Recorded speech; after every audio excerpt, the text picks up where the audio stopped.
नमस्कार दोस्तों, आपका स्वागत है आज के मुख्य समाचारों में। दोस्तों, आज देश भर से कई बड़ी न्यूज़ निकल कर आ रही है। सभी बड़ी खबरों के बारे में एक एक करके विस्तार से आपको बताएंगे।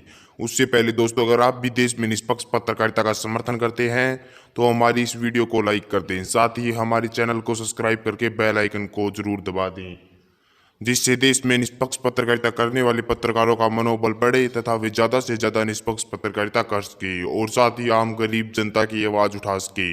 दोस्तों, अब बात करते हैं सभी बड़ी खबरों के बारे में एक एक करके विस्तार से।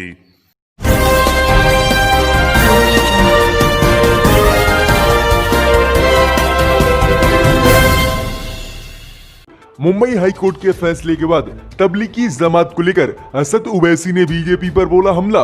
असदुद्दीन ओवैसी बोले कि बीजेपी को बचाने के लिए तबलीगी जमात को बनाया गया था मीडिया द्वारा बलि का बकरा। जी दोस्तों, आपको बता दें कि मुंबई हाईकोर्ट ने शनिवार को तबलीगी जमात मामले में विदेशी सहित कई लोग के खिलाफ दायर एफआईआर को खारिज करने का आदेश दिया है। कोर्ट के इसी फैसले के बाद हैदराबाद से सांसद असदुद्दीन ओवैसी ने बीजेपी पर हमला बोला है। असदुद्दीन ओवैसी ने ट्वीट कर कहा कि बीजेपी महामारी के संभावित खतरे को देश में कम कर रही थी। बीजेपी को आलोचना से बचाने के लिए मीडिया ने तबलीगी जमात को बलि का बकरा बनाया। इस प्रचार के परिणाम स्वरूप पूरे भारत में मुसलमानों को भयानक घृणा, अपराधों और हिंसा का सामना करना पड़ा। आगे असदुद्दीन ओवैसी ने कहा कि जिस तरह से मुंबई हाई कोर्ट ने औरंगाबाद की पीठ ने साल के मार्च में दिल्ली में तबलीगी जमात के कार्यक्रम में भाग लेने वाले विदेशी नागरिकों को इंसाफ दिया है, उस पर मुझे गर्व होता है। आगे असद ओवैसी ने कहा कि जिस तरह से मीडिया द्वारा तबलीगी जमात और मुसलमानों को कोरोना महामारी को लेकर बदनाम किया गया था, उससे आज मुसलमान और कल मुसलमान बहुत शर्मिंदा हुए थे। आगे असदुद्दीन ओवैसी ने कहा कि मैं इस फैसले का बहुत स्वागत करता हूं और मैं चाहता हूं कि इस तरह के फैसले सुप्रीम कोर्ट भी सुनाए। तो ये काफी बड़ा हमला असद ओवैसी ने बीजेपी पर बोला है। इसी बीच बढ़ते दोस्तों अगली बड़ी खबर की ओर, तो भारत के बाद चीन ने नेपाल के 7 जिलों की हड़पी जमीन दोलखा में 1.5 किलोमीटर तक भीतर घुसा चीन, नेपाल में मचा हड़कंप। जी दोस्तों, आपको बता दें कि भारत के बाद अब चीन ने नेपाल की जमीन हड़पनी शुरू कर दी है। जी दोस्तों, आपको बता दें कि नेपाल के प्रधानमंत्री केपी शर्मा ओली के मौन समर्थन के साथ ही चीन कई स्थानों पर नेपाल की भूमि पर कब्जा करता जा रहा है। नेपाल की कृषि मंत्रालय के सर्वेक्षण विभाग की एक रिपोर्ट के मुताबिक चीन ने नेपाल के 7 सीमावर्ती जिलों में कई स्थानों पर नेपाल की भूमि पर अवैध रूप से कब्जा कर लिया है। रिपोर्ट में आगे कहा गया है कि बीजिंग तेजी से आगे बढ़ रहा है और अधिक से अधिक भूमि पर नेपाल की कब्जा करके सीमाओं को आगे बढ़ा रहा है।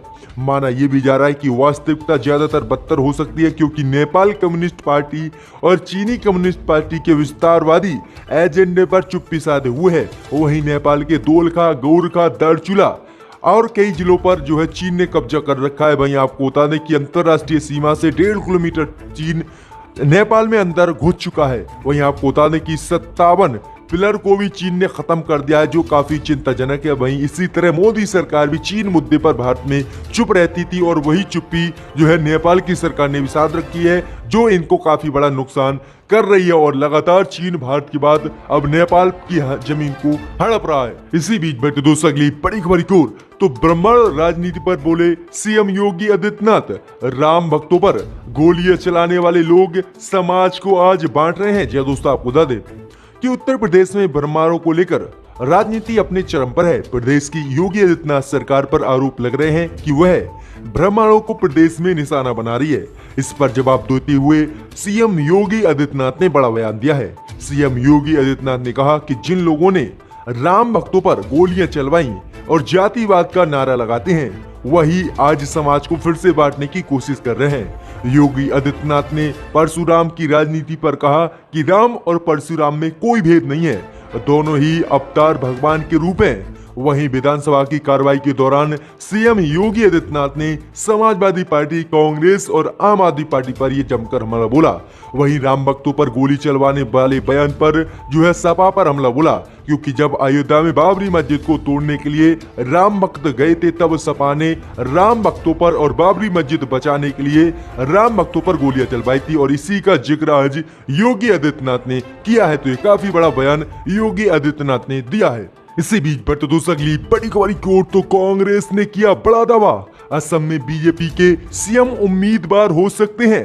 पूर्व चीफ जस्टिस रंजन गोगोई, जिन्होंने सुनाया था राम मंदिर और बाबरी मस्जिद का फैसला। जो दोस्तों आपको बता दें कि असम के पूर्व मुख्यमंत्री और दिग्गज कांग्रेस नेता तरुण गोगोई ने दावा किया है कि देश के पूर्व चीफ जस्टिस रंजन गोगोई राज्य में बीजेपी के मुख्यमंत्री पद के उम्मीदवार हो सकते हैं। असम में अगले साल विधानसभा चुनाव होने हैं। वहीं गोगोई ने शनिवार को मीडिया से बातचीत में कहा कि मुझे अपने सूत्रों से जानकारी मिली है कि देश के पूर्व चीफ जस्टिस रंजन गोगोई, जिन्होंने राम मंदिर